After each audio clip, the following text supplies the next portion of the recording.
There's a question that follows almost every hobby now. Can you monetize that? You love painting. Have you tried selling prints? You love hiking. You should start a YouTube channel. You love reading. What about a book review blog with affiliate links? At some point, every joy becomes a business pitch, and something about that feels quietly exhausting. We live in a culture that has quietly decided if something doesn't make money, it doesn't have value. Hustle culture, side income, passive revenue, these became the language of self-improvement. And somewhere along the way, the idea of doing something purely for the joy of it started to feel almost irresponsible. Today, I want to push back on that, gently but honestly.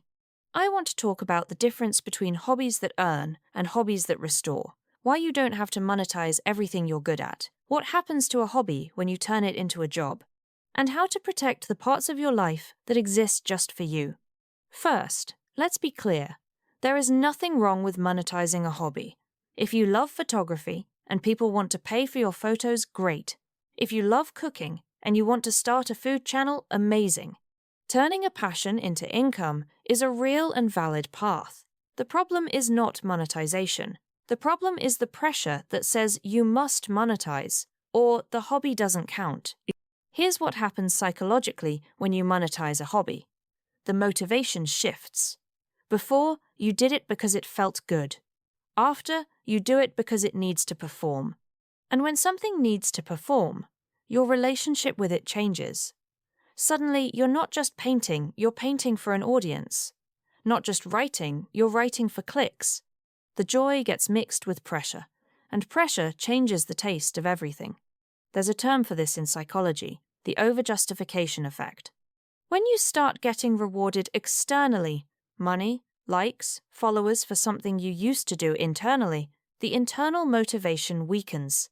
You start to need the external reward to feel like the effort was worth it. And when the money stops, or the likes drop, the whole thing can start to feel pointless, even though it was never about the money before. This is why so many creators burn out. It's not just the workload. It's that the thing they used to do for pure love is now a job with deadlines, expectations, and an audience that has opinions. The hobby that used to refill them is now the thing draining them, and they can't even escape to it for comfort because it's where the pressure lives now. So what's the alternative? Protect at least one hobby that is completely off the monetization table. One thing you do only because it makes you feel like yourself again. No audience, no product, no strategy, just you and the thing. It sounds simple, but in a world that quantifies everything, keeping one thing unquantified is actually an act of resistance and self-preservation. Now, how do you know if a hobby is worth monetizing or if it should stay protected? Ask yourself 3 questions. 1. Do I still enjoy this when no one is paying me? 2.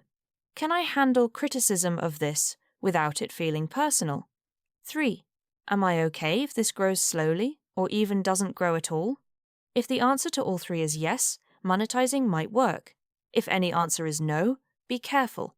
There's also a middle path that not enough people talk about: selective monetization. You monetize some of the skill, but protect the creative core. A photographer might do paid commercial shoots, but keep personal photo walks just for themselves. A writer might write paid content, but keep a private journal that no one reads. You use the skill for income in one lane, and use the love for restoration in another. And finally, let's talk about the hobby that you're good at, but don't love. The one people keep telling you to monetize because you're talented. Talent is not the same as passion. You can be excellent at something and still not want to build a life around it. You are allowed to be good at something and keep it casual.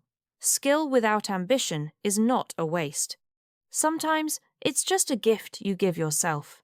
Not every talent is a business. Not every passion is a product. Not every joy needs a monetization strategy. Some things are allowed to exist simply because they make you more human, more rested, more creative, more yourself. In a world that will always tell you to earn more, build more, optimize more, choosing to protect something just because it makes you happy is not laziness, it is wisdom.